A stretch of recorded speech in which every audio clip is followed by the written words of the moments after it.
Hi,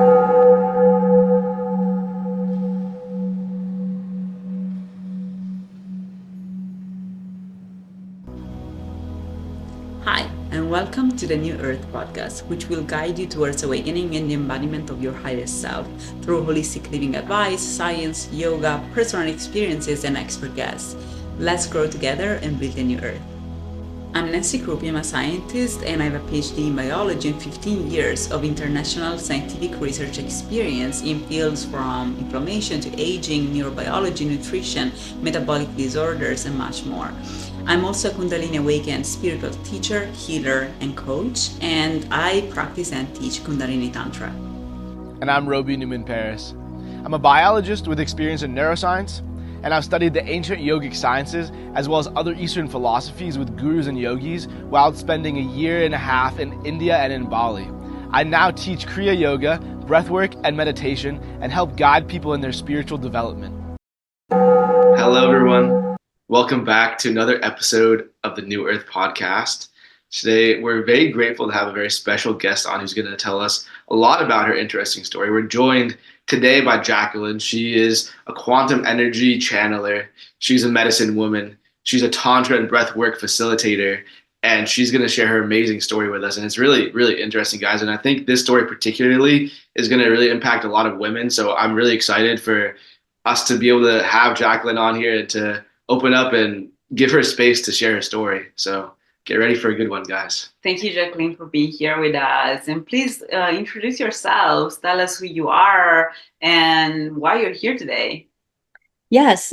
So my name is Jacqueline or Jaqueline Huynh, and I started my journey of awakening about 15 years ago after my divorce. And I was a single mom to a 5 and a 2-year-old. And, I did what everybody else did. I studied, I went through my awakening, I studied NLP, I started coaching. But what's interesting is once I started doing that, I started going down this rabbit hole and really seeing that it's not just about our body. It's about our mind and our spirit and how it's so connected.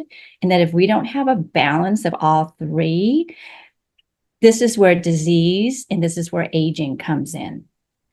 And we right now are on an accelerated rate. I feel we're on an accelerated rate of disease of the mind, body, and spirit because we are not connected.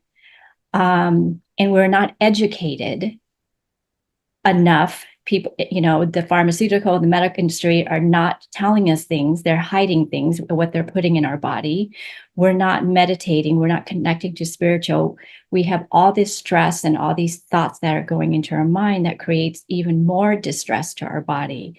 And I'm here to show people and that you can make a change in yourself. The outside world doesn't have to change. You can change and everything will change. And I had a quantum leap after I got my breast implant removed. And that's something we'll talk about.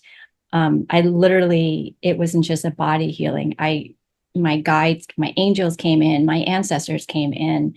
I had a huge remembrance of who I am, my higher purpose, past lives, past souls, the heavens, like everything just opened up because these plastic shields were finally removed from me. Yes, this is an incredible story. Your story has so many layers that we're gonna unfold everything one by one because it's really everything has its own, interesting parts from your awakening as a woman. Also, that you decided to divorce despite you told me a little bit of your story, and you feel free. I'm not gonna ask you that many questions on that specifically because I want to give you the opportunity to share as much as you like to share because it's private matter in that case.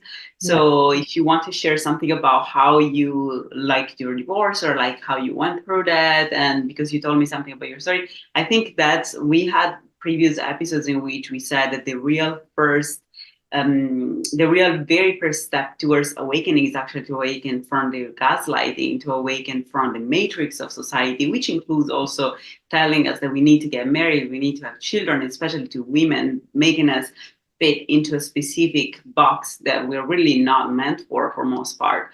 And so that is really the very first awakening. And then after that, there's the awakening for trauma, and then the awakening to our body, to the need, as you're saying, to align our body, mind, and spirit, so that we can really reach our highest self, because our bodies are like antennas. And so based on how healthy the antenna is and how the antenna is made, then it can attract different kinds of consciousness. And so to be able to attract higher levels of consciousness, and also to channel higher dimensions and messages that come from the bigger being that we're part of, which is the universe or God, or however you want to call it. To be able to channel that, we need to cleanse our bodies. We need to be clear and to really be open, and our body has to be pure, because otherwise we can't really channel any of that. And so I would love for you to really go step by step, and talk about your very first experience awakening. Then we're going to talk about the breast implants, and this is really the real core of this episode, because we really have an important message to give to all women who undergo breast implant and implant removal. And this is going to be almost a documentary kind of episode in which we're going to be really reporting a case of hundreds of thousands of women who really have a lot to say about this, things that may really save the life of a lot of new generation women. And so stay tuned on that. Let's start with your very first experience, your marriage, and how that went, and like how that helped you awakening. Yeah, sure. Really quick before that, though, I'm Vietnamese. So in 1975, when the war ended, I was 7 years old, and we became refugees. So I think Vietnam, right? In Vietnam. So we came over to the United States. So that's really the first traumatic experience I had, was physically, right? But I felt the primordial pain and fear from my people. And so that was the whole journey of that. And then coming from a culture where it's very confining and authoritative, and then coming over here where the American society is all about openness and communication. It's very different in an Asian culture. You don't say anything as a child. The parents speak. And when it comes to disciplinarian, it is very physical, spanking and hitting and screaming and all this stuff. So for all those people out there who had a hard childhood, I'm right there with you. And I literally went into a marriage that was very similar to my childhood. And, we are put into these situations so that we can face the pain, so we can overcome it. And what I realized was I married a person to simulate what I needed to heal from. I was not punished. So please, anybody out there, you're not punished. You are meant to rise. And to rise, just like Nancy was saying, we have to clear this channel, because the energy that comes in is so powerful that we cannot hold anything heavy and negative. What I'd learned is what I went through was was a gift. All the punishment, all the spanking, all of that gave me resilience. I found out that one of the lessons I wanted to learn coming into this body in this time and space was resilience, and feeling the difference between a victim and a warrior.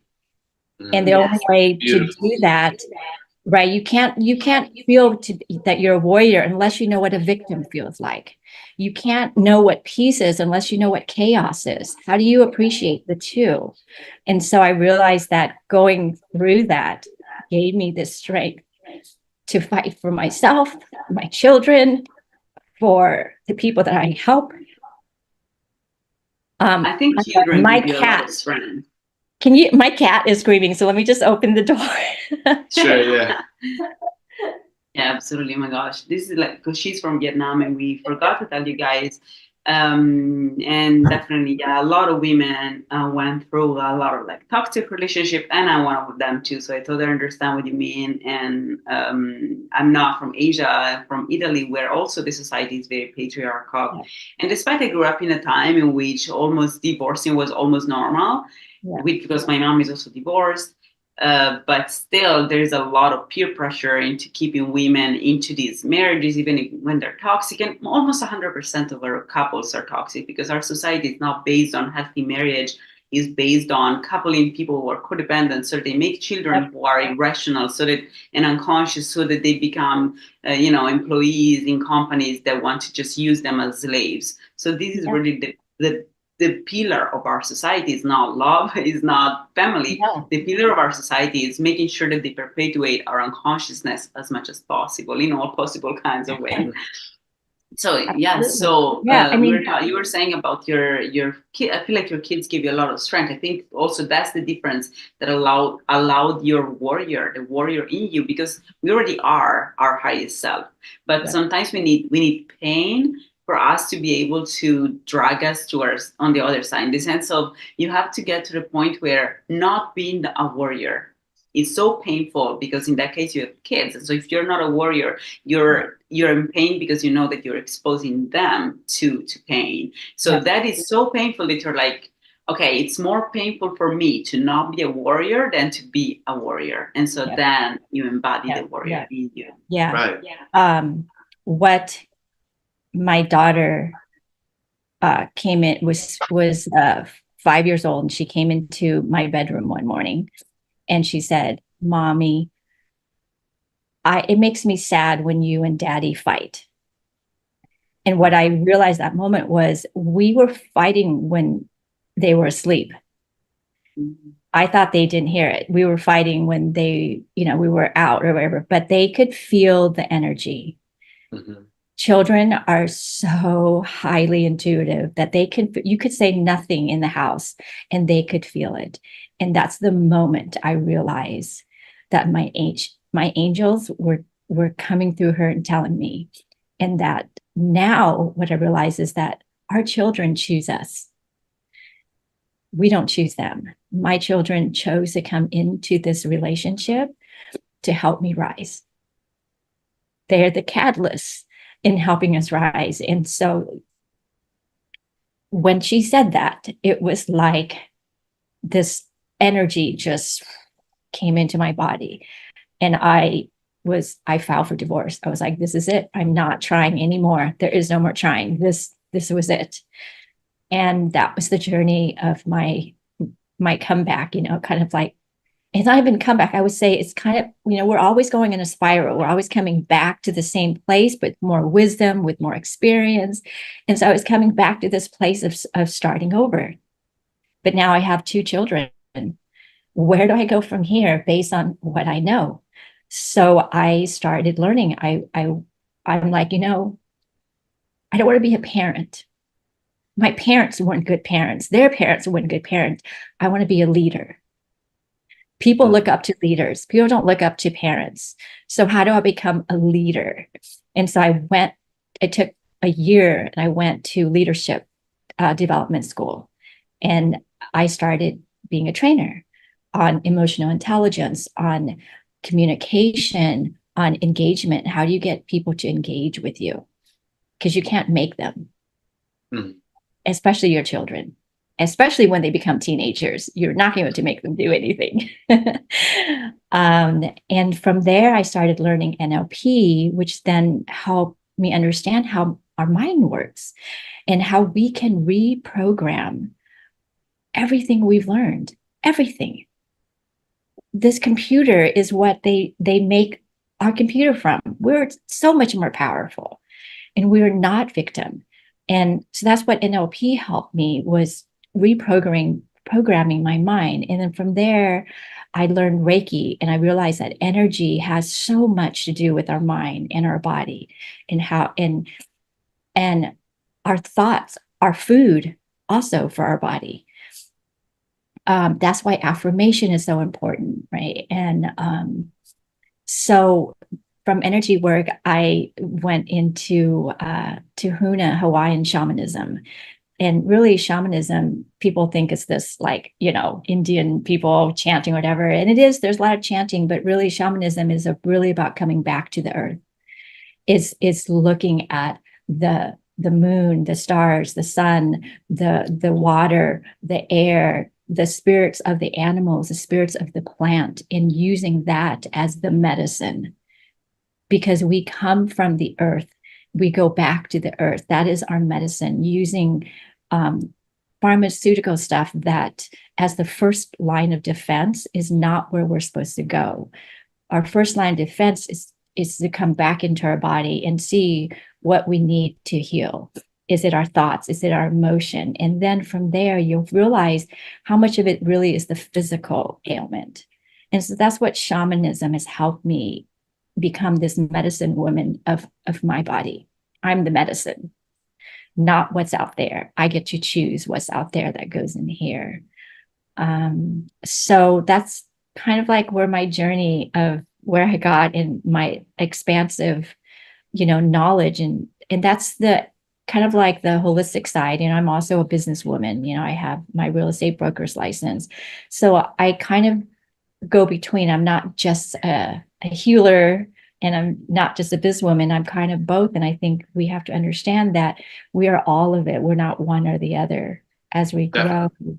As we grow, a lot of times people think, oh, well, you're a healer. No, I have a successful business. I'm a successful mother. I'm a successful person that can help you in so many ways to ground you in business, but then to also raise you in your spirit.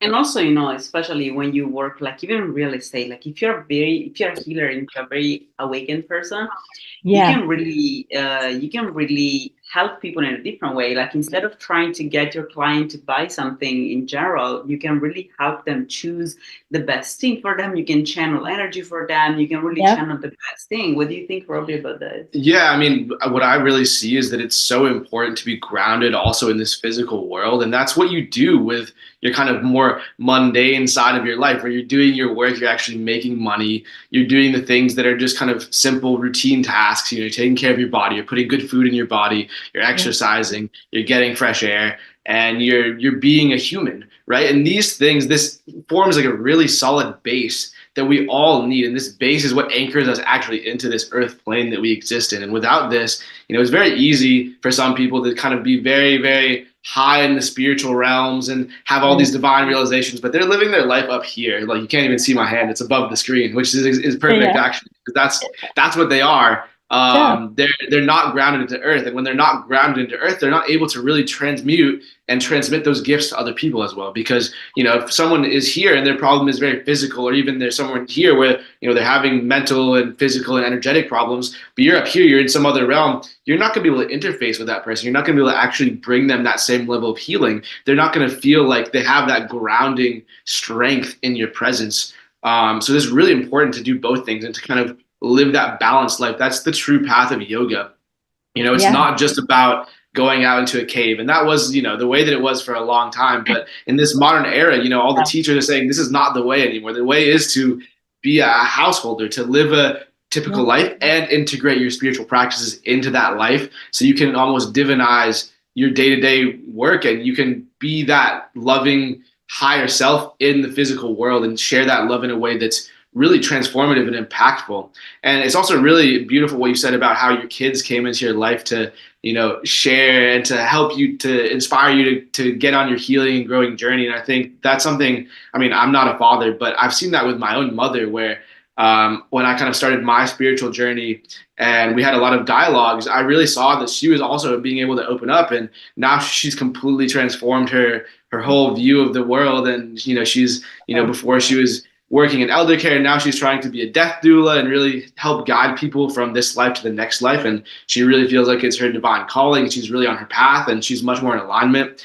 And, it's not even me saying this, but it's like what she says to me is like, you really inspired me on this path. And to me, it feels so beautiful that I was able to have that role for her. And I know there's lots of other people that have come into my life to shape me, you know, or like, you know, maybe there's one person that's here to show me one particular lesson, right? And they're here maybe it could only be for a couple of days, but they're going to really opened my eyes to a new way of thinking, or a complete blind spot that I didn't have before. And then when you're blessed with someone like a child, they're going to be in your life for a much more sustained amount of time. And they're going to be able to show you so many more blind spots and so many more areas where you need to grow. So it's really beautiful that you're so aware of that, because that's something that a lot of people just aren't aware of. So the more aware you are, the more you can actually, you know, be grateful for that, which is really beautiful.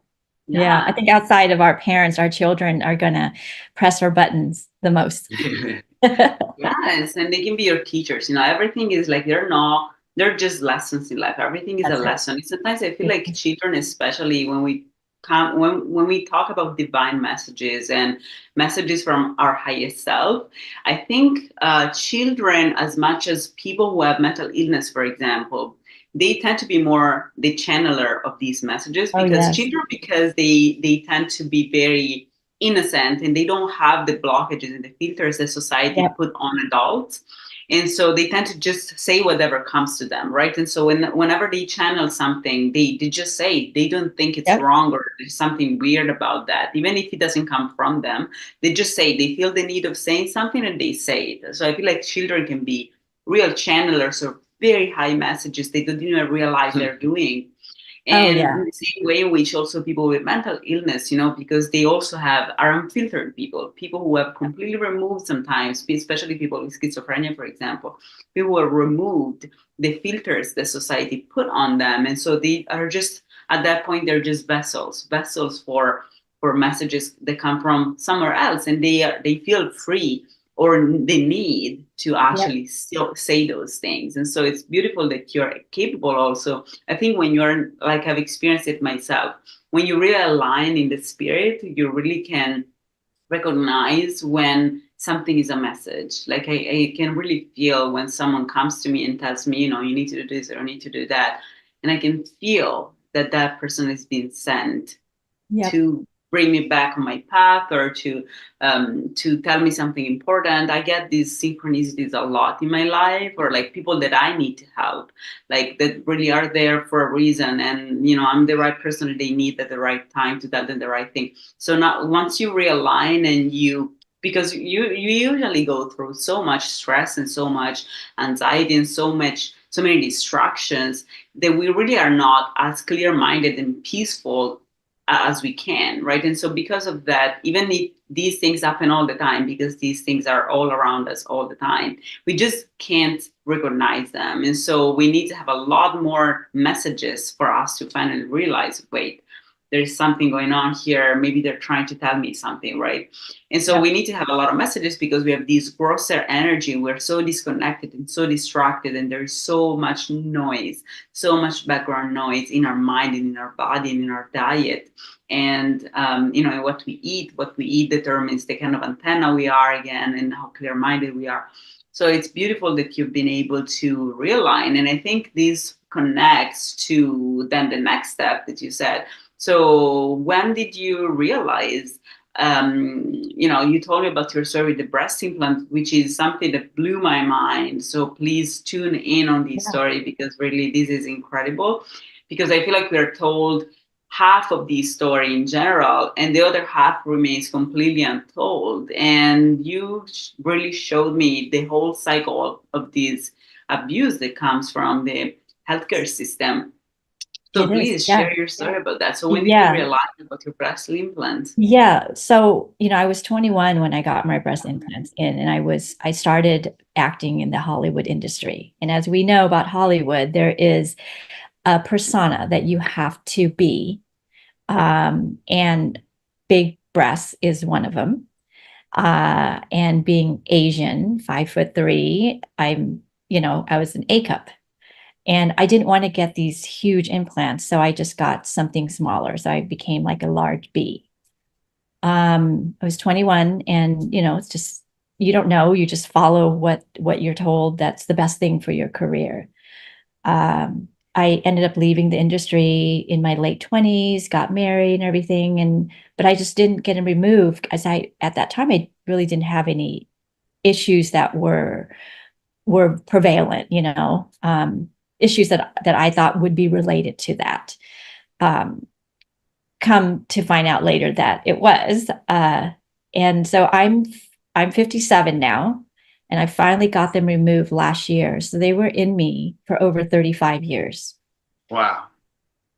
Okay. And I got a huge message from my angel one day, and it said, "Get them out."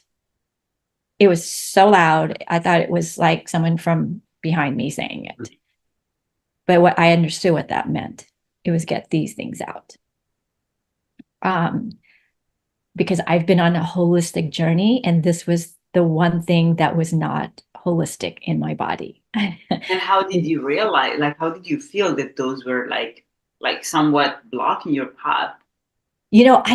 For me, I thought it was just a physical thing. I had no idea, which I'll get into later, how spiritual it was and what a huge awakening it was. I was already premenopausal, and they told me, all these symptoms that I had. And can I just read some of the symptoms? Because it's really important. Yeah. So you had symptoms like you were feeling sick, basically, like no, last year? These are some of the symptoms I had: fatigue, brain fog, muscle pain and weakness, joint pain of my shoulders, my back, my hip, my knees. I had some inflammation. Sometimes I would have insomnia and poor sleep. I have dry eyes. Let's see. I don't have it, but there are people that have headaches and low libido, migraine, fevers, night sweat. I know that's very common. They say it's from premenopausal, right? Night sweats and heat intolerance. There's two lists on, and I can give you the website later, and it goes all the way to even cancer and autoimmune disease and Lyme disease and pancreatitis and kidney and liver problem. These are side effects that are listed for breast implant in general. Yes. So no, these are symptoms of women who have had breast implants that had these symptoms. And when they had them removed, it went away. Wow.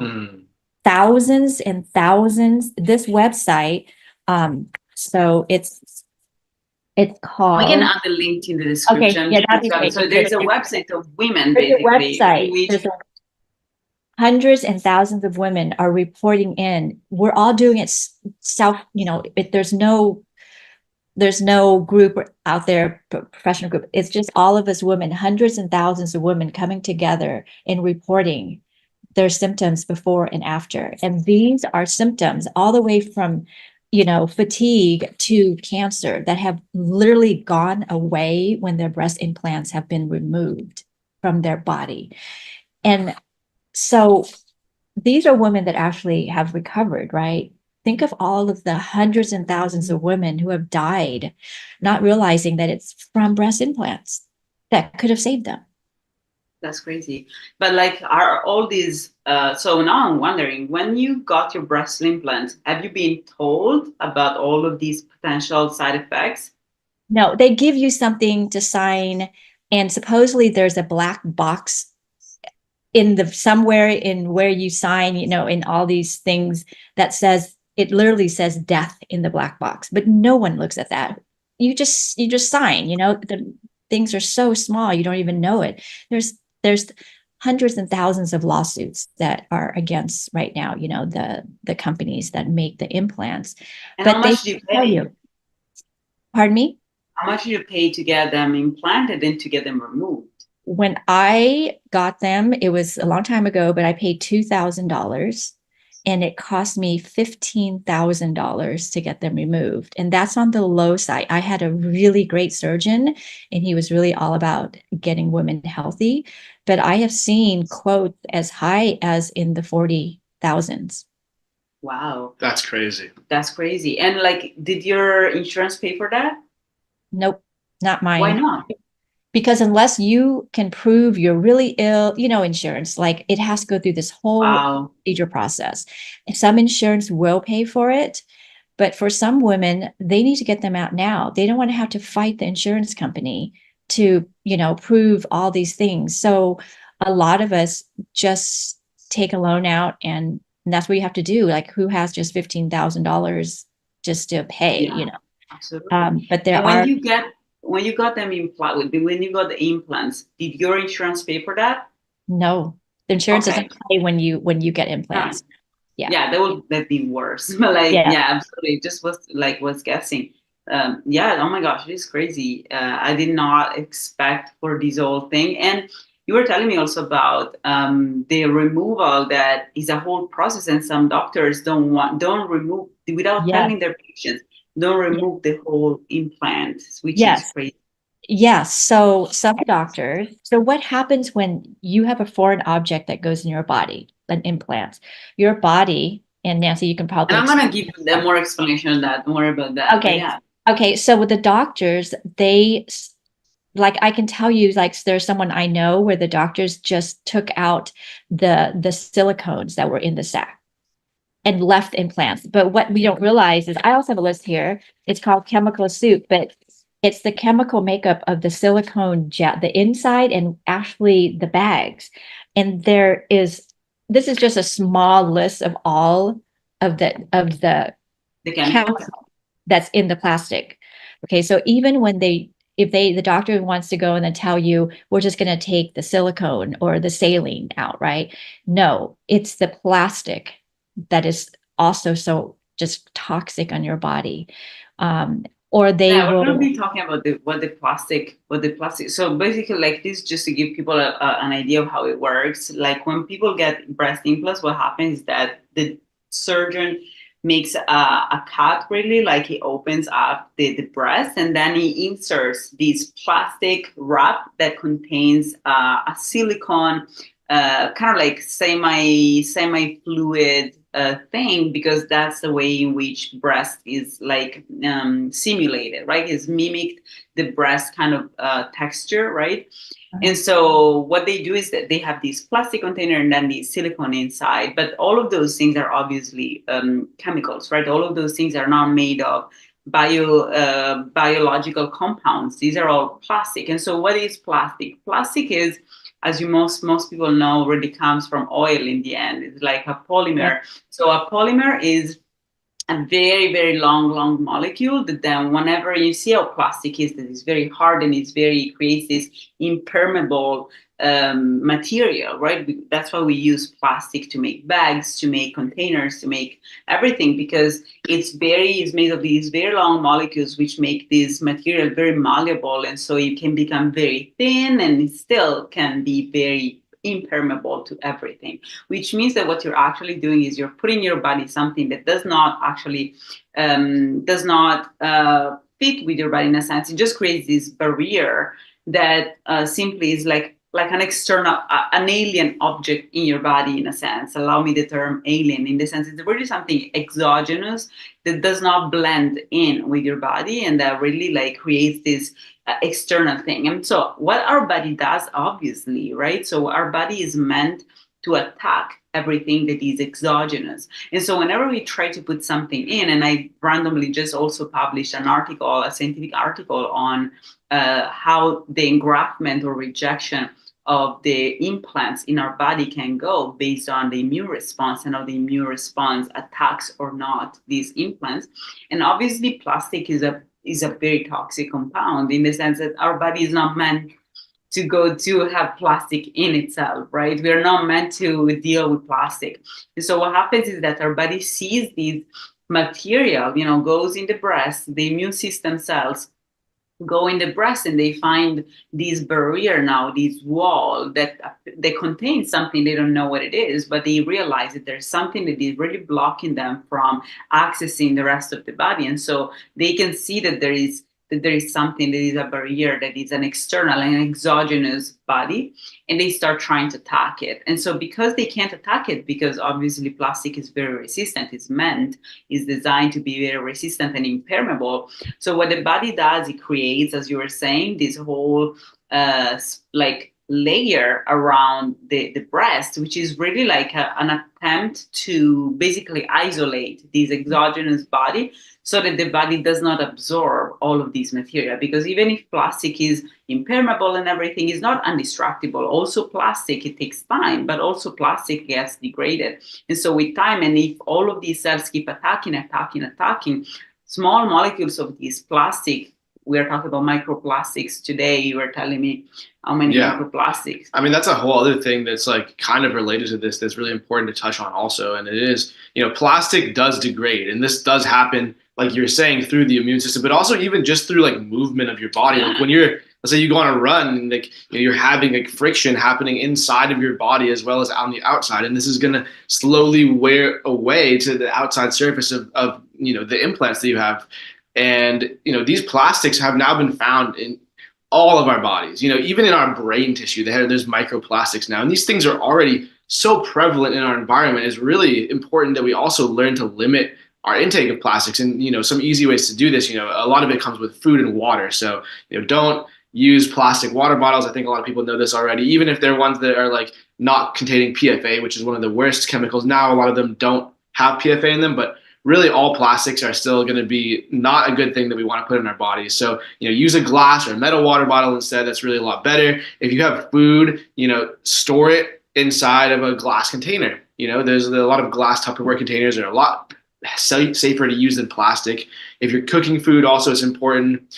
Try to cook things in pans that don't have like the non-stick coating, because this is also made of plastic. And, especially when you're adding... Plastic, again, it's just polymers. Right. Polymers that are not degradable. They're not actually biological molecules that we need to ingest. And so all of these things... And when you add heat to that, especially when you're cooking something, you're getting a lot more of that coming into your food. And already if you're eating anything that comes out of the ocean or most likely the land, there's going to be microplastics in that, just because our whole natural world is saturated with them now, unfortunately. But, these things are part of our reality at this moment, but it's still really important to try to limit the amount that you're taking in.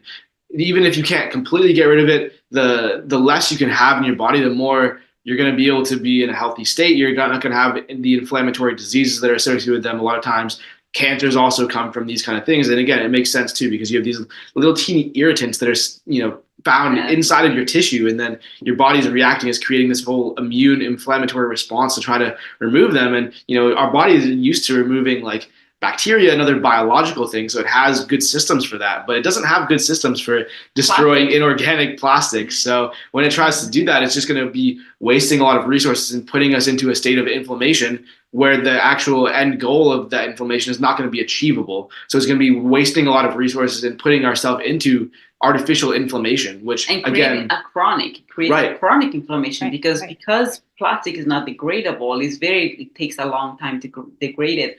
What the body does is, in fact, what you're saying, like it creates this constant inflammation, and the body is meant to destroy things, like to destroy the obstacle. And so if we can't destroy the obstacle, we will keep going. And then if you really can't, it's going to create this coating around the object that causes the issue, right? And so imagine your entire body. Like, it's crazy also that we talk so much. I feel like on the media, there's all of these things now about microplastics, because that goes in the directions that governments are trying to go towards, right? So like decrease emissions and all of these sort of things really go towards the direction of oppressing the population as well.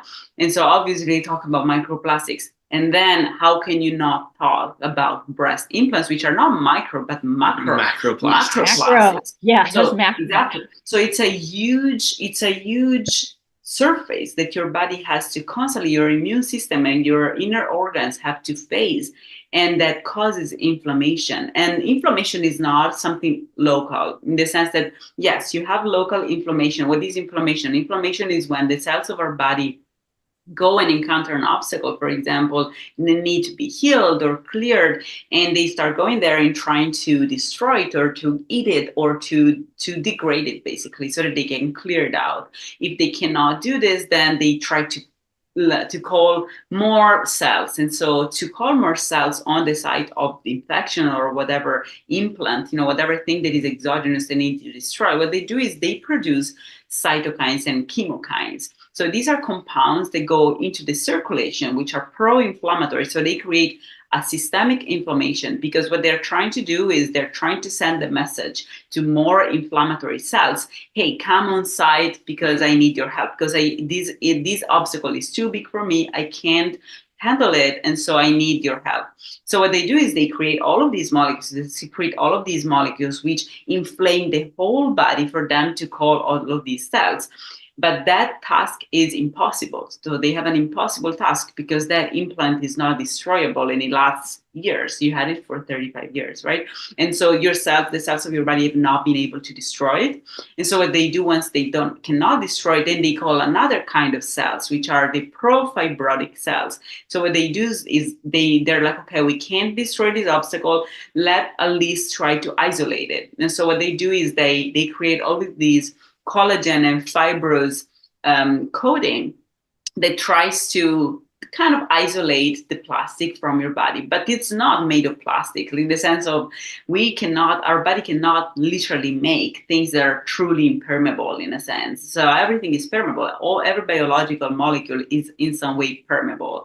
And so in 35 years, a lot of that plastic and the microplastics coming from your breast implant are going to be able to trespass this layer of these fibrous layers, and are going to be, if you remove that fibrous layer around your breast implant, you're actually find all these plastic, all these polymers that is embedded together with your molecule. So then that goes into circulation, and the same process of cells trying to attack the exogenous thing are going to happen with all the microplastics that go in your body coming from this. And so if initially it was only your breast, then it's going to be in your entire body. You have all of these microplastics that your body is trying to attack, and the same exact process happens everywhere. And so it happens in the joints.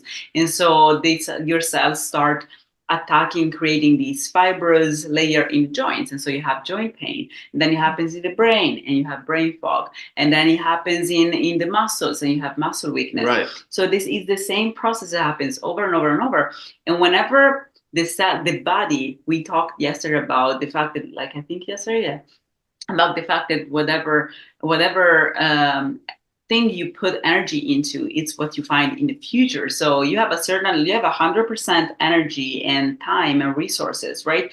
If you dedicate 90% of your resources to create fibrous tissue, you don't have any more resources and time and biological molecules to create muscle cells. And so you're switching the balance towards having more fibrous tissue. And remember, fibrous tissue is really tissue that has no biological function other than protection. And so it doesn't have, if your muscles, you create a lot of fibrous tissue, collagen between the fibers, simply you're going to have a lesser functional muscle, because then you're not dedicating time and resources and effort to create more muscle cells, more functional contractile parts of your muscle. You're instead filling your muscles with all of these fibrous tissue that then it cannot contract. And so your muscle function is going to decrease. Same thing for the rest of the body. The pancreas produces insulin. If you spend a lot of effort into creating all of these fibrous tissue, you're going to have lesser molecules that create insulin. And so you're going to have lesser insulin in your blood. So the same for everything, for the brain, for everything. So basically, these implants are really, really toxic, but nobody talks about that. And when women finally feel sick enough that they're like, okay, there's something going on, and I'm apparently premenopausal, and maybe I'm 40, this is strange. When they finally have all of these symptoms and they go to a doctor and trying to remove those things, these doctors try to ask them for $15,000, $20,000, $40,000 to just remove the money that most women don't have, and they make them become basically chronic patients of the system, in which they basically, because they develop cancer, they develop pathologies, they develop illnesses, then they basically become a wealth of money for pharmaceuticals, because at that point they become, how much money there is into cancer and chemotherapy, right? And so every patient is a wealth, really like a well of money for a pharmaceutical company when they have cancer, because for every patient, the chemotherapy may cost all the way up to like almost $1 million per year, And so imagine how much money the pharmaceutical companies and the insurance companies make in the end through in the doctors and the hospitals through one person with cancer. And so if you basically create this beauty idea, beauty reference model for women in which they have to have implants, then a lot of women get implants, and then you're for a fact then in 20 years you're going to have that same number of cancer patients. And so it's really like an investment for an industry like this. And so you removed your breast implants, and what kind of awakening did you have? Well, so a week after my surgery, I woke up, took a breath, and it felt like a knife was stabbing me in the chest. Like it literally took my breath away. It hurt so bad. And I called my aunt who was in the other room. We called the surgeon, and he says, get to the ER because it could be a blood clot in your heart or something, because it's right here. So my aunt drove me to the ER. I was there for 7-8 hours getting all kinds of scans and tests. And they said, and this whole time I'm having to breathe through my diaphragm, because if this even moved at all, it was just excruciating. And they sent me home. They said, there's nothing, we can't find anything physically wrong. So go home and rest. I went home, went to bed, and woke up and had to go to the bathroom. For whatever reason, I took a breath, and I just collapsed to the ground, because it was just, excruciating is not even 1% of what it felt like, and at that moment I was on the floor and I was just like, okay, this is it. I just surrendered. I surrendered to my angels, God. I just said, if this is it, then this is it. Like, I am surrendering myself to you. I can't hold on anymore. I can't hold on to this pain. I can't hold on. And the moment that thought came in my head, the angels opened their wings and they said, well, thank God you finally surrendered. We were wondering how long it was going to take before we had to keep increasing this pain for you to surrender. And I was like, God, you're a sarcastic little. And what I realized is that my angels are very sarcastic and dry humor. And speaking to other people who also speak to their angels, they said, yep, the angels are that way. And basically it probably was about a 10-minute conversation, but it just seems like a lifetime. Like when people say they have near-death experiences, like their whole life flashes before their eye, it was literally like that moment for me. And I was just like, why am I going through this? And they said, you're not dying. Your heart chakra is cracking open. The implants were shields that were shielding your everything, your heart, your love, feeling love, being loved,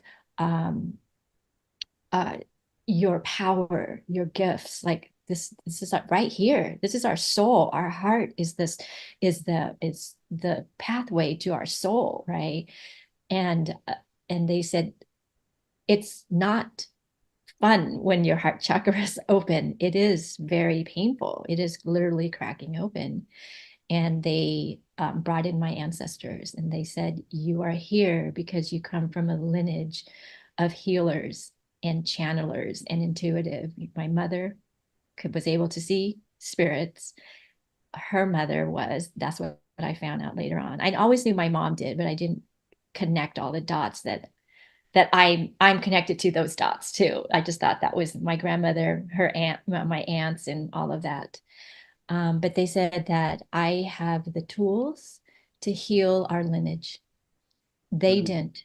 They had the gifts, but they didn't have the people to teach them how to use those tools. And all of these decades that I've been studying all of these things was for me to rise to this point, and that it was time. And that's why they told me, get them out, because my body was now strong enough to handle the energy that I'm going to be channeling. And so my ancestors came in and they sent me some of the pains from our lineage, the guilt and the fear and the shame from losing our country to the enemy.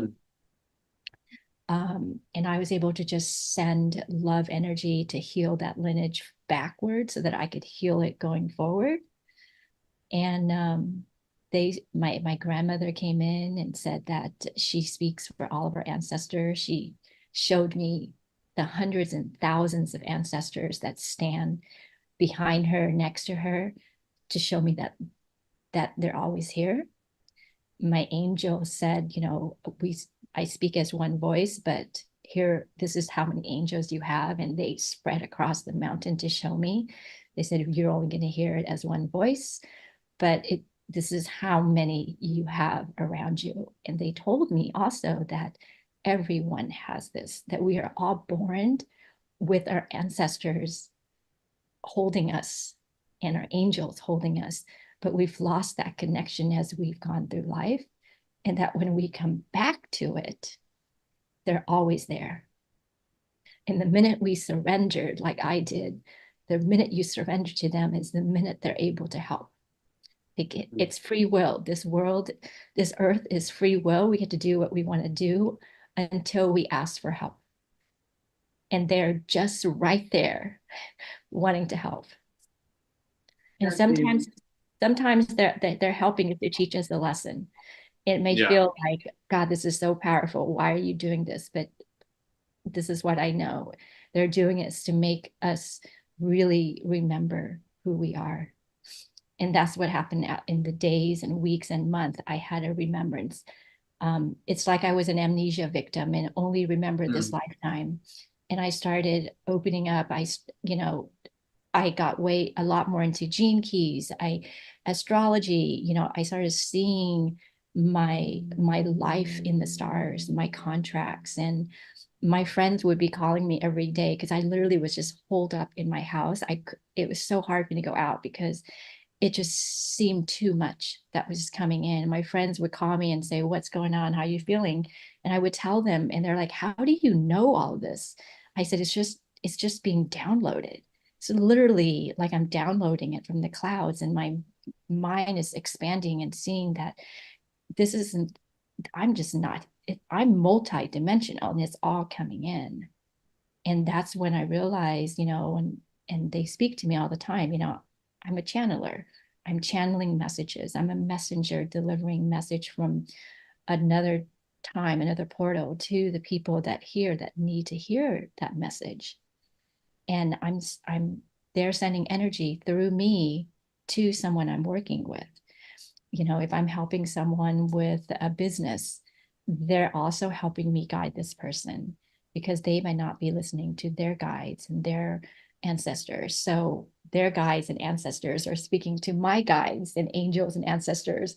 So it's like this, it's kind of like a big meeting, all the time when I'm helping with someone in business or in healing. But that's how you contacted me as well, right? Like you were telling me that you felt the need to contact me, right? Yeah, I don't really check WhatsApp because there's just so many messages that go through. And so I always listen, and they said, okay, go check it. And I just went into, I forget what group it was that you said something, and you had the last message, and I read it, and they said, go to her website. So I said, okay. So I went to your website, and it said you were a scientist and medical. And I'm like, oh, wow. I want to tell her about my journey, about my breast implant, because she's a scientist and a healer. So similar, she would understand my journey. A lot of science-based people think this is all crazy and woo-woo. And I'm like, okay, I need to talk to her. And I just was led. That's all I can say. Yeah, that's really beautiful. And there's a couple things that I really resonate with what you just said. That feeling of physical pain in the heart when your heart is breaking open. I've experienced, maybe not to the same extent that you have, but I know that it's a very physical feeling. And there's been a couple of times where I'm like, what, am I like having a heart attack right now? Do I need to go to the doctor? But it was just like, it was an inner intuitive awareness also that is something, no, this is something energetic. This is something that needs to be released. I've also had really interesting moments sometimes where I'm a little bit blocked up in one of my chakras and I'm doing a meditation or something, and there's actually like a very physical like popping sensation that happens where like it pops back into place. But it is very physical, and these things, the energy and the physical body are so tied together that when one of them is out of balance, the other one is going to be out of balance. So when you put the breast implants in, you were putting your heart chakra out of balance, whether you knew it or not. And then you had that intuitive hit just come through so strong. Like we all know. And again, this is like, whether it's coming through our angels, our gods, our ancestors, or just our own inner like highest teacher, like we know, and we're getting these messages what to do in every moment of the day. We know that there is a right path to be on, even if you're in just a kind of a moment of downtime. There is that force that's guiding us, and that also leads into the surrender, which is something really interesting. My experience with surrender is it's almost something that, I don't know, it's something that a lot of people can really struggle with, because like, how can I surrender? But it almost, when it happens, it's like you don't have a choice. Yep. You get to this moment and it just kind of either it just happens, or the experience that you're having is so overwhelming that there's no other way forward. And yeah, there's been times where I've tried to surrender almost like prematurely, and it's just, I can't do it. There's something inside of me that just doesn't know how. But then when the moment is right, and then when I need to surrender something or I need to open up something, it will just happen naturally. It'll click into alignment, and I'll know, okay, I've surrendered, and it just kind of happened. And then that leads to so much more openness and so many more things that are able to come in, because when you surrender, you're giving way to that higher intelligence. You're giving way to all of those factors to actually help you, exactly what you said. Because when we're closed off to all of that, we're kind of like in our own battle. We're like the one-man army trying to fight against the whole world, fight against all of our demons. But really, we have this whole supporting cast of characters that's around us all the time and inside of us all the time that is guiding us. And all we have to do is ask. All we have to do is be open to receiving their help, open to receiving their guidance. And when we do that, it's amazing what can actually come through. And when you're on that path, it's the synchronicities are also truly amazing.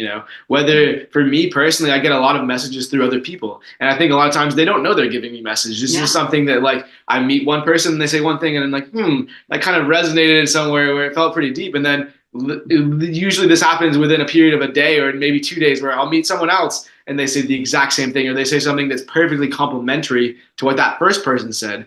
Or maybe I have a specific thought in my head that I'm kind of like mulling over. I'm feeling, okay, is this truly intuitive guidance, or is this my ego? Is this something else trying to guide me? And then I'll have that physical confirmation of someone saying, oh, hey, have you heard about this? And I'm like, yeah, well, I was actually going to do that anyways. Thank you for, bringing that to my awareness. But the more keyed in you are, the more you start to trust those intuitive hits when they come through your own body as a vessel sooner. So, you're getting these intuitive hits, and it takes a little while to kind of build up that trust. But the more that you do it, the easier it becomes, because you start to see how all the synchronicities line up, and you see, okay, when I did that, I had this amazing thing happen. And if I hadn't had trusted that guidance, then it wouldn't have happened. And the more evidence you get for that, the easier it is to trust it, and also the stronger that voice grows inside of you, so that you're able to feel with more power, this is what I need to do. And that kind of, the voice of the ego gets kind of drowned out a little bit more and more by the voice of your internal guru, your internal teacher, your guides. They're able to speak with more power inside of your mind, inside of your body. So it's really beautiful what you said. And I feel like as much as you guys, every one of us has their own mission. Like, my mission is to really show people that spirituality and astrology and science are actually all talking about the same thing, because it's all about physics. And so my job on this planet right now is really my mission is really to show people that all these things are not contradicting.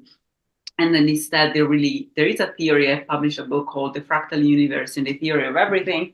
It's right here. You guys can find it on my website.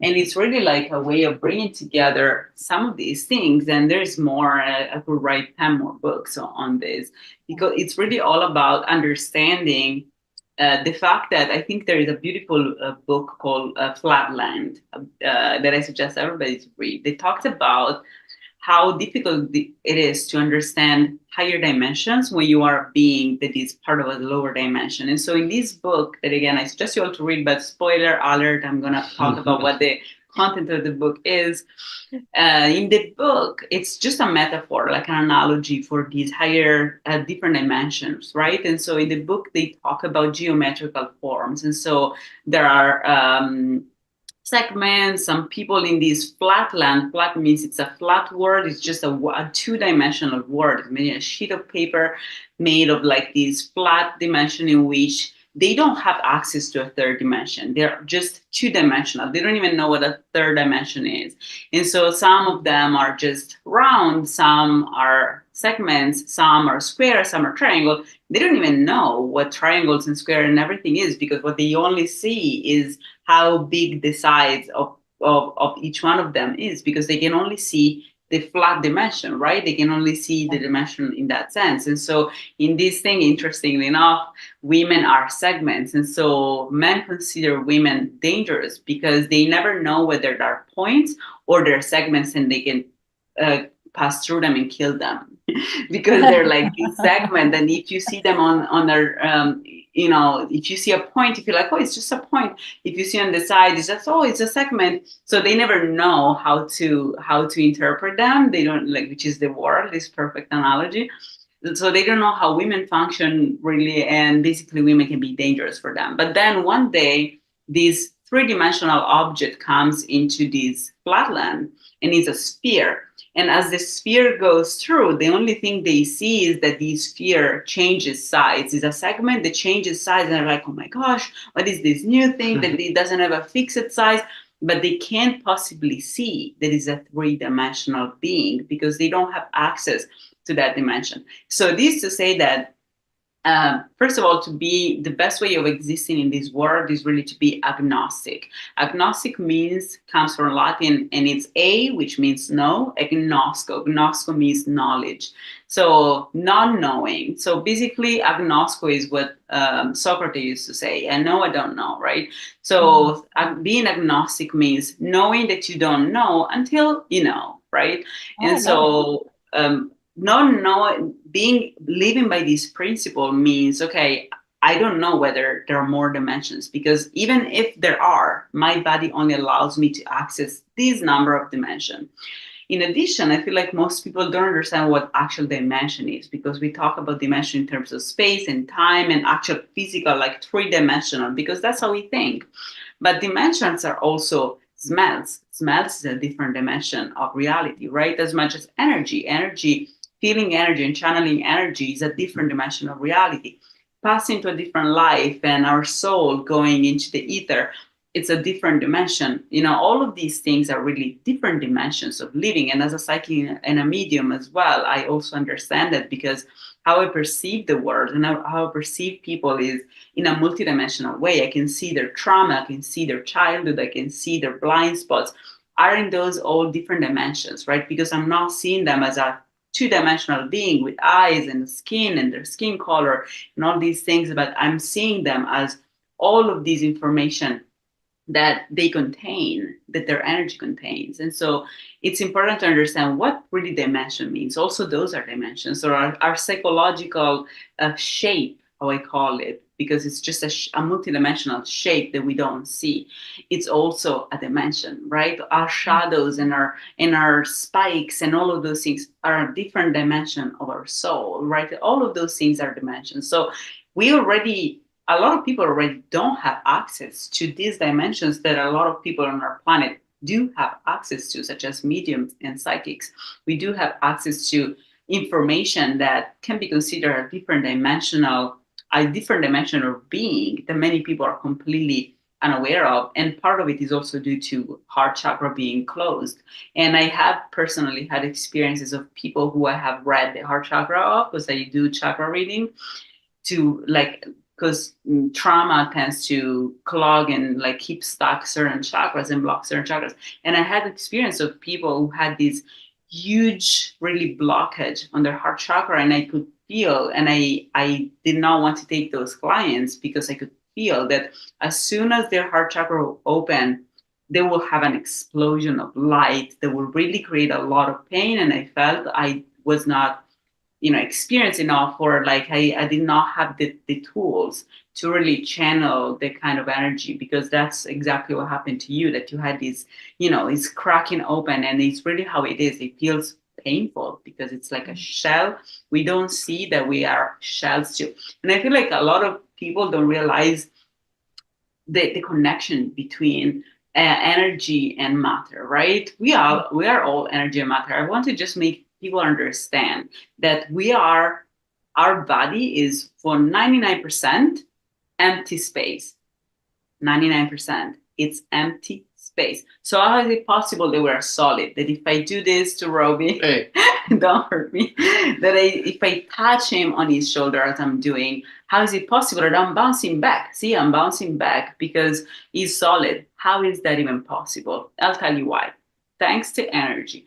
So what happens is that every atom of our body is made of a nucleus that is very tiny as compared to the whole dimension of the actual atom that the atom occupies. And the whole dimension is actually defined by the electrons that revolve around this atom. And so the electrons are so fast that even if they're very, very tiny, they're even tinier than the nucleus of the atom itself. But because they go very fast, very fast, very fast, imagine like you have this object and you go very fast around it. If I try to touch it, every time I try to touch it, I'm going to step on you because you're moving very fast. It's like a fan. It's like the blade of a fan. Yeah, exactly. It's like a fan, right? So if you try to touch a fan, even if the fan is not, it's just a small portion of the actual space that the fan occupies. If it goes very fast, when you try to touch it, almost 100% of the times you're going to touch something, right? Because it's going very fast. So it's always there, even if it's very tiny, because it moves very fast. And so that's exactly how our body is. So because our electrons move very, very fast, then there's no way we can go through, because it's like this constant fan that hits our hand every time we touch ourselves, we touch others, we touch things. So that's why we're solid.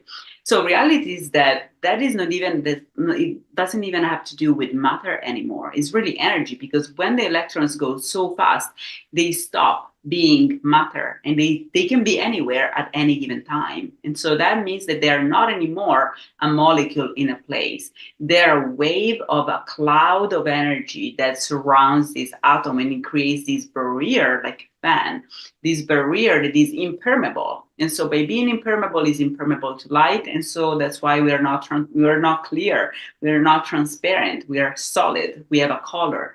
That's why we're not, if we stab each other, we really have to go through something, but let's not do that. But we have to go through matter, right? If we try to go through our body, we encounter something that is solid, right?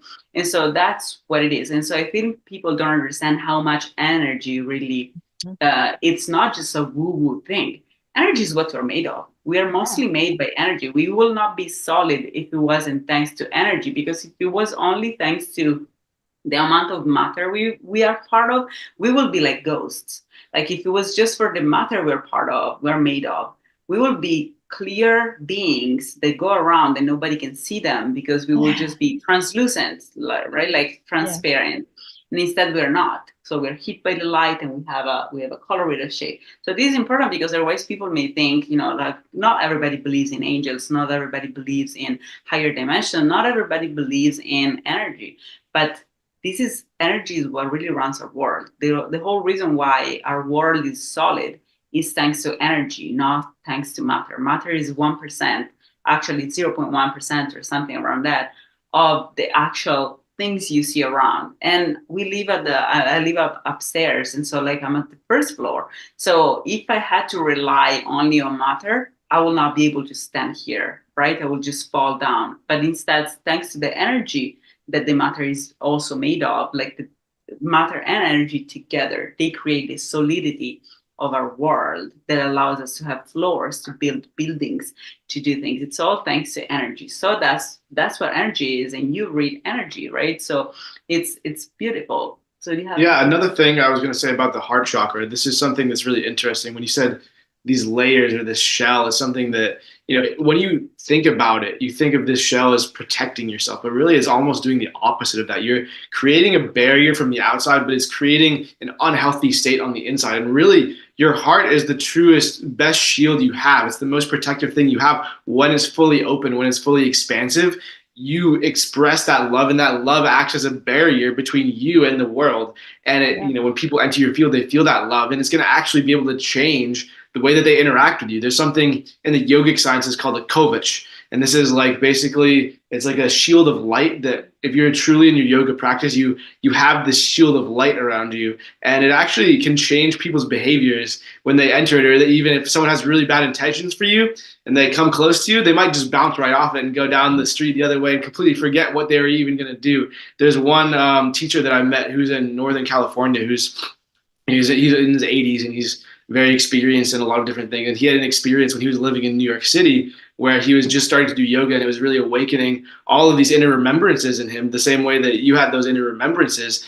And he realized that he had this kovach activated, and he was living in a very dangerous neighborhood. And, before he started doing the yoga practice, people would come and they would rob him all the time. And he was kind of just used to it at this point. But then he realized that after one particular intense yoga experience where he really came into himself, and he had this feeling of the kovach around him, he saw one of those people when he was walking the street later come up to try to rob him again, and they just bounced right off his aura, and they went just completely the other direction. They didn't come close to him. It's almost like they completely got brainwashed, forgot what they were trying to do because they had that bad intention for him. So your heart truly projects that love out into the world, and it's also what allows you to attract things in. So your heart is your shield. And when you're talking about energy, when you're talking about the electromagnetic spectrum of the physical body, this is what we call an aura, right? It's not actually, again, it's not something woo-woo. It's actually something that's there even when you look at the physics of our self. We have this toroidal field that comes, the heart is the center point of this torus. So this is actually, so this, every organ we have creates an electromagnetic field, right? And the heart's one is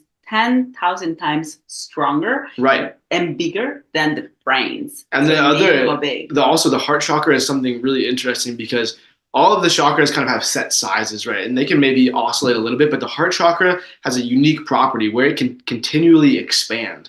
There's no limit to how big your heart chakra can get, and there's no limit to how big your love can get. Love is infinite in that sense. You can also express infinite levels of love. And some saints in the ancient Indian tradition, they've had heart chakras so massive that they covered the whole town that they lived in. And as soon as people came into that town, they could feel that person's energy because it was so expansive. It was creating this safe pocket of loving energy in this whole town. And it's really interesting because those places still exist today. And you can go there and you can still feel that person's energy even if they no longer live in that physical body, because it's another thing when it comes to energy. It's like, obviously one of the cardinal rules of physics, energy cannot be created or destroyed. And this is very true. And this also relates to this, more subtle energy that we don't quite have a read on exactly how it works in our modern physical understanding. But this energy persists and it doesn't go away. So if you're able to key into that, if you're able to tune into that frequency, you can receive that energy from someone who lived tens of thousands of years ago. You can still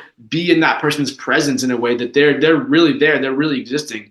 And that also, time and the way that we think of it is not actually happening. Everything's happening at once. So when you're in that place with that person, it's transcending our understanding of time, but you're really on a soul level, on a deeper energetic level, you're communing with that person. You're receiving their energy. You're tapping in to their inner source, to that massive, expansive heart chakra that they've created. And you're able to receive that even if they're no longer in the body. And that's why it can be so powerful to go to places where, saints and gurus have lived over the ages. And when people go to these places for a particular reason, because they're able to feel that energy, they're able to connect to that energy, and they receive from it. And that's why it's one of the important things that they say in the yogic tradition is it's important to take what's called a yatra, which is like a spiritual pilgrimage where you go to these holy sites. You go to temples where people have been worshiping the divine for thousands and thousands of years, and these places pick up such a resonance, such a high energy field that when you go to them, you pick up some of that energy in yourself. And you can bring it home with you. It almost like is recharging your spiritual batteries. So these are things that are really important. And when you get more sensitive to energy, you start to notice, okay, I'm in a very high energy place or I'm in a very low energy place. And you start to realize how truly important it is to surround yourself with the right energetic surroundings, because it can make such a huge difference on how you feel and how you're able to project your energy into the world as well. So yeah, it's very interesting. I'd love to hear also a little bit, you talked about gene keys. Maybe you could introduce us to that subject a little bit and talk about how your understanding of it has kind of changed your view of the universe or your understanding of yourself. I just want to say, Adam, I think Yeah. what you said taps exactly what she was saying about the ancestors, right? Because what are the ancestors ultimately? Are people who lived before us and who left their energy in our lineage, in our surroundings. So it's the same thing, right? As much as gurus and saints leave their energy in their towns, like ancestors leave their positive or negative energy on us. And so that's why then we need to like as much as those flowers that go up and up until the ultimate flower blooms and it becomes beautiful, we are the same, right? Our lineage becomes the same through time. We have all of these different branches that are our genealogical trees, right? And then we finally get to the end and we are the final flower, and we have to heal the whole plant backward, right? Because everything happens at the same time. And so if everything happens at the same time, all those things are still here. They exist in an energetic form. Nothing really goes anywhere. Nothing is created, nothing is destroyed. Just to close the circle. Yeah. And so you were asking her. Yeah. So I was just asking if you could tell us a little bit about your experience with gene keys and how it shaped your understanding of yourself or the world. Yeah, it kind of brings it all together in the sense that, gene keys really is a living transmission. And what it shows us is that we can get to this higher state of consciousness by understanding our shadows.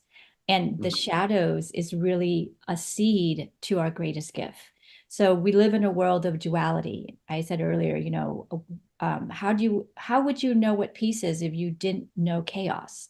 So experiencing chaos is the seed to the gift of peace and what we're going for.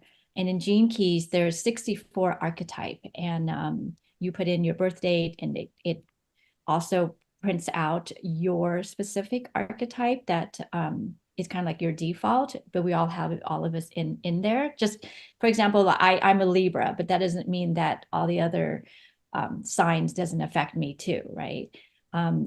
But when I understand what my specific shadows are, and once I can see that there's a gift out of that, then I can be so much more service to myself, my family, and the world, when I can see the gift from that. So that's basically transforming yourself from the victim energy to this empowered person that we chose all of this. And if we chose this, then we can choose this.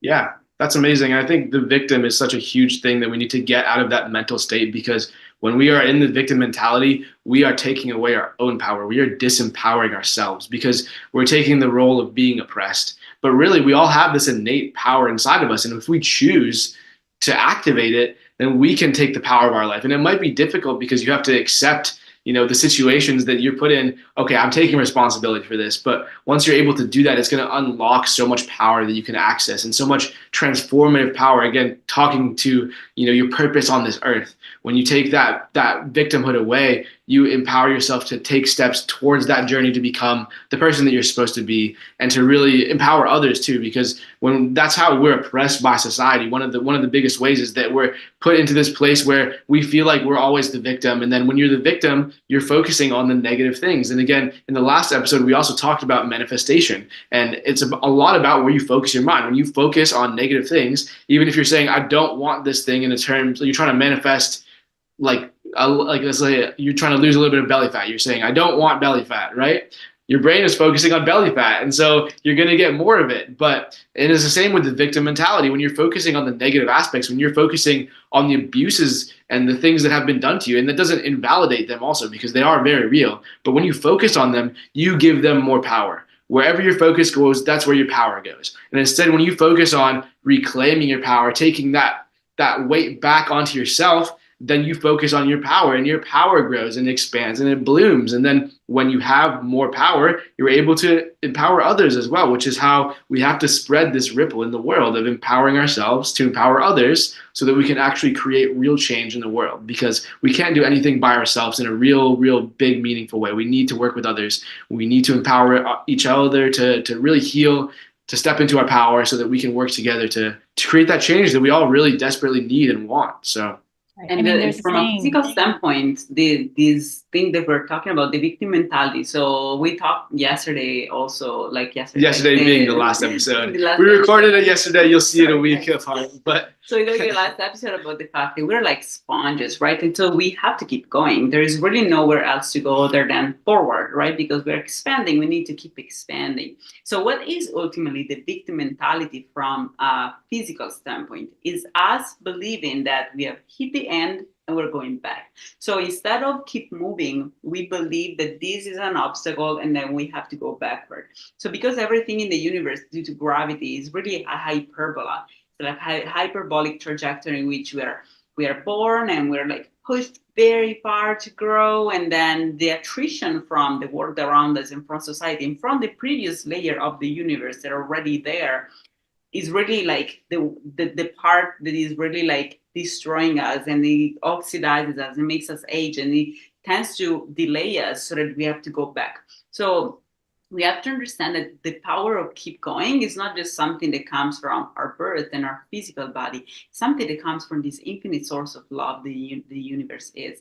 Once you tap into that infinite source, then you have the infinite power to keep going infinite. Like you can keep going and going and going, because it's really all about that. And once you also take care of your diet and take care of your healing your family lineage and your trauma, then you have all of this clear path in front of you. And the only thing you need to do is to keep going. So the victim mentality instead is you being destroyed in some way, your confidence being destroyed and erased one piece at a time, chipped away by all of these attrition that you go through by trying to raise and soar in the world.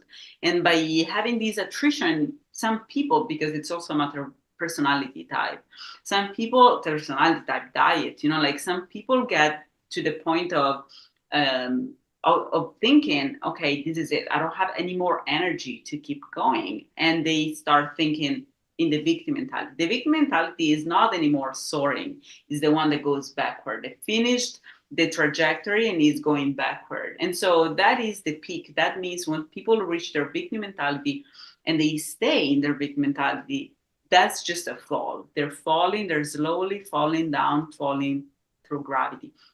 So it's important instead to really find back this power, the warrior in you. And I serve rapé, which is a shamanic medicine that really allows people to re-tap into their warrior energy. So if you guys need to, and I think you also serve rapé, so if you guys need to, check out this medicine. Is really beautiful, and it's a beautiful way of re-tapping into the warrior in you, and it can be very functional to your journey.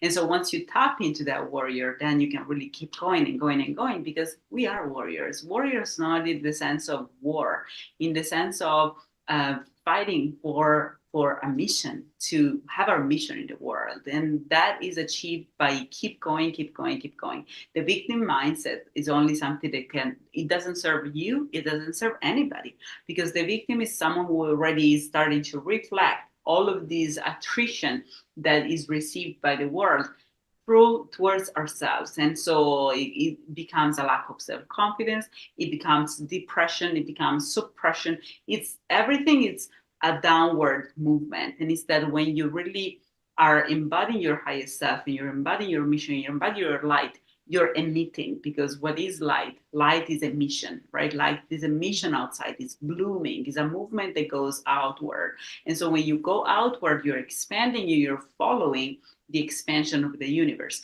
When you start going inward, you're really creating a problem instead for yourself, because you're oxidizing yourself, you're chipping away that confidence that put you forward, and you're pushing yourself down. And that really is a point of no return if you don't awaken from that. So it's beautiful that you have reached your capability of understanding that you had to get away from this victim mentality, which probably the victim mentality was what really kind of caused issues to your family, like to your, and it's not only victim mentality, but for example, the idea of having lost a battle because your country literally has lost a war, and because of that you have been basically forced to leave. And so it's a heavy feeling. I feel like most people don't realize how heavy the feeling of like any kind of war, whatever happens in the war, whether we win or whether we lose, the population always goes through some form of generational trauma. I feel like we don't realize how heavy it really weighs on people psychologically for generations, and so you really like probably you were the one who finally has been able to go through this attrition, which in that case was the war and the all the attacks you guys have received. Finally you moved, and so you found lesser attrition, and you have been able to bloom in the world and to shine your light and to emit your light, and you become a star instead of being a black hole that instead sucks in the victim mentality, sucks in all the light and it transforms it into darkness. So what you've done, you have worked on your shadow, and you are now becoming a star for others to receive your message and the message that you're channeling. So thank you for doing that. You're welcome. And I the more that we talk, like the more I realize how closely we are aligned. So the first time I actually met Nancy in person, she brought these beautiful food from the nectars of the gods for us to try. And I realized like her and I are so aligned. And you remember how that was the day that I talked about making my soup kit on the boat. Yeah. So that was the download. And a few days later, I got the picture of it, and I actually created it. What? A soup kit. Wow. This is just a few weeks ago. That was 2 weeks ago. This was like 2 weeks ago. Wait, so tell us about that. Okay, so this is actually soup medicine. So this is from I want royalties. So I always make this soup, and it's actually my detox after my surgery, because all the spices and everything in it is Ayurvedic. So it's meant to detox and to fortify and nourish and heal and all of this. There are a lot of ingredients. You were telling me they're like ingredients or something. Yeah, so I'll read the ingredients to you. But don't read those ingredients. Just highlight a couple interesting ones. So yeah. Well, it's mung bean. So mung bean has a lot of B17, and B17 is used as one of the vitamins to combat cancer, for cancer people have cancer.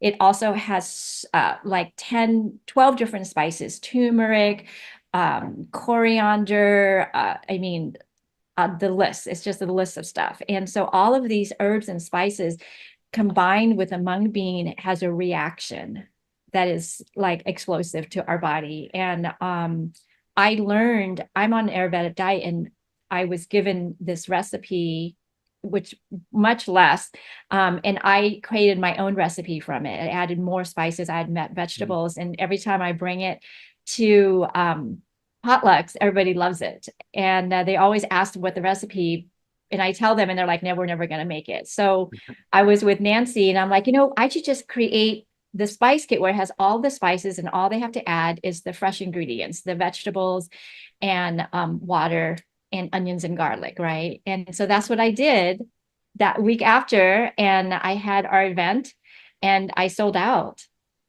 But this is medicine. This is food medicine for our body. It helped me detox from after my surgery. And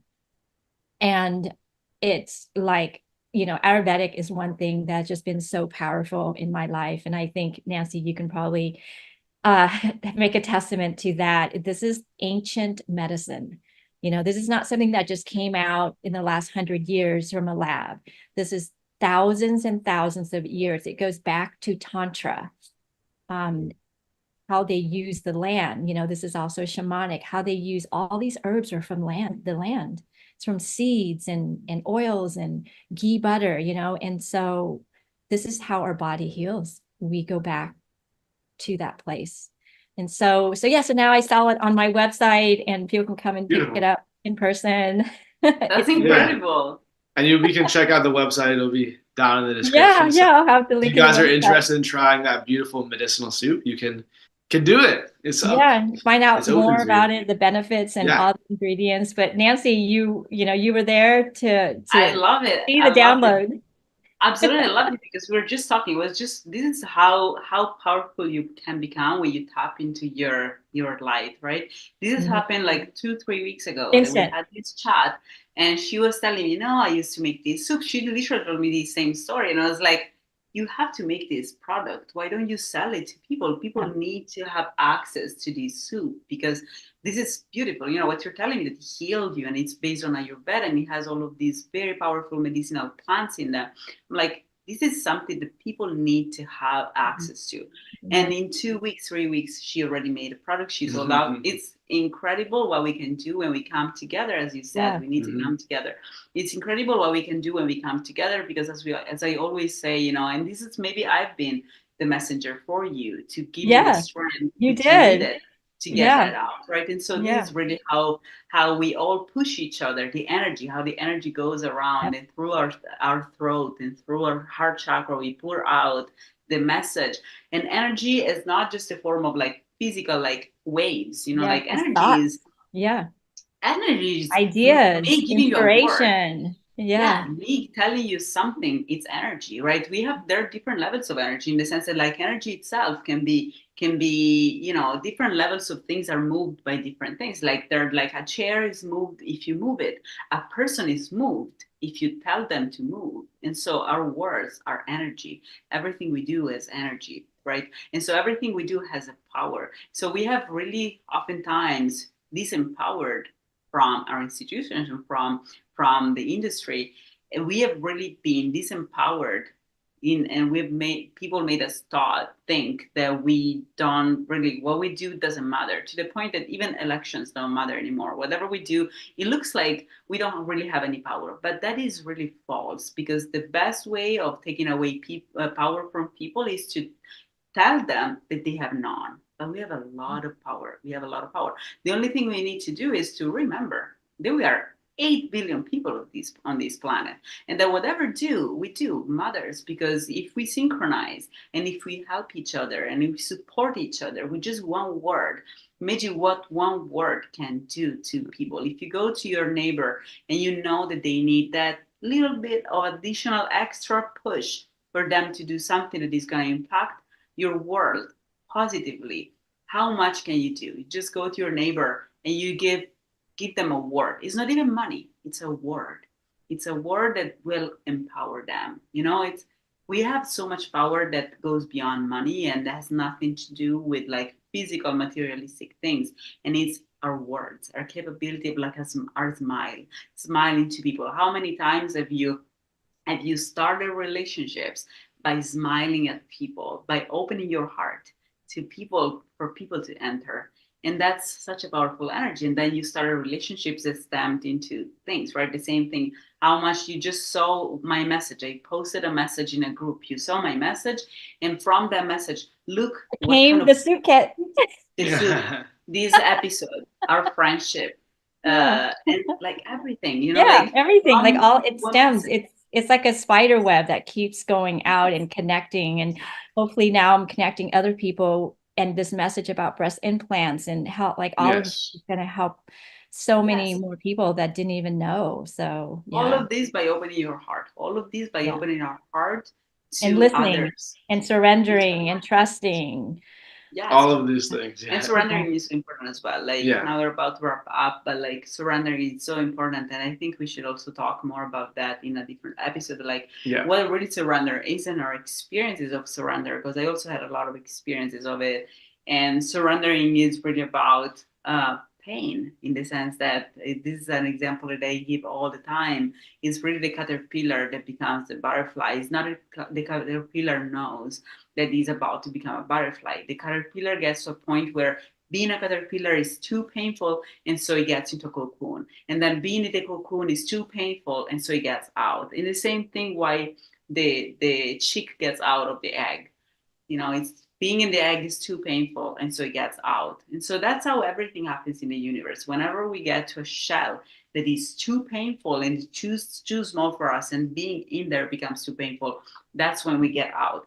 And that's how surrendering is. Surrendering is surrendering through pain, surrendering to the process, so that we become what we're supposed to become. If you take a tree, an oak tree, and you put it under an obstacle and you try to make it sprout, it's going to sprout and it's going to start growing. Then there will be a point in which the oak tree is going to start hitting this wall that you put on it, this ceiling that you put on it. But when the oak tree is gonna surrender to, okay, this is too painful for me to stay down. I have to bloom. I have to go up. And so the oak tree is gonna break that ceiling and it's gonna become the oak tree is supposed to become. But if you tell to the seed, you're gonna become this huge oak tree. The seed has no idea of what you're talking about. And so we all are seeds. We all are constant seeds. And I love what you said about the shadow and the fact that our shadow can become a seed for the light to sprout. We all are seeds. We just have to understand what kind of tree we are, what kind of plant we are, what kind of animal we are, what kind of shape we are, what kind of mission we have. And so once we understand those things, then everything becomes easy and it doesn't even have to go through pain. So yeah, I think that's beautiful, and I think this is a perfect place to wrap up. I just want to give you, Jacqueline, another minute or two if you want to promote anything that you've got going on. If you want to promote your soup a little bit more, any of the services you offer, we'd like to give you a little space to do that. Okay. I mean, I'm just gonna give you my website because it has my events on my website. My soup kit is up there too, so they can find out more all of what it's about. I had a poem a short poem that I wanted to read that I wrote after my explant.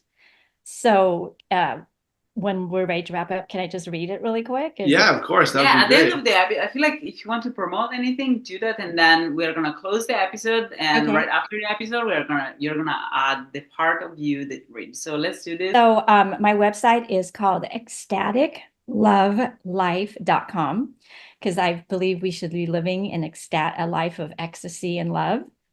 And so my soup kit is on there. The small package is $10. It yields 4.5 cups. You should eat it within 2 days to receive the optimal benefit. The large package will yield about 9 cups. I have a monthly cord cutting energy activation here in Redondo Beach. I also have a free coaching community call every Thursday at 12 noon to 1:12, the first Thursday of the month, just for people to come in, and we're just going to channel. Who knows, we'll do breath work, maybe we'll do tantra, maybe we'll just dance. I don't know, whatever soul that shows up, we'll go with it. And you can find out more about my service, my channeling service, my healing service there. And yeah, that's Ecstatic Love Life. Great. Okay, yeah, and we'll put that in the description so you guys can check that out too. Yes, and so after the end of the episode, guys, stay tuned so that you can listen to the thoughts she has to read. Yeah, so thanks everyone for listening, and get ready for a beautiful poem. Okay.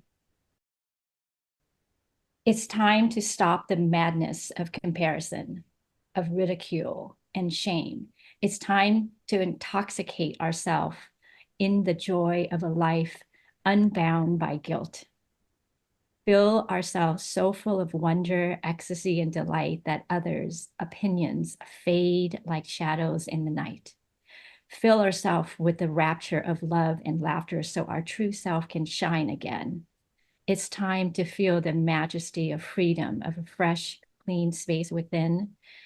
It's time to write a new beginning of our own story, a story woven from the fabric of our wildest dream.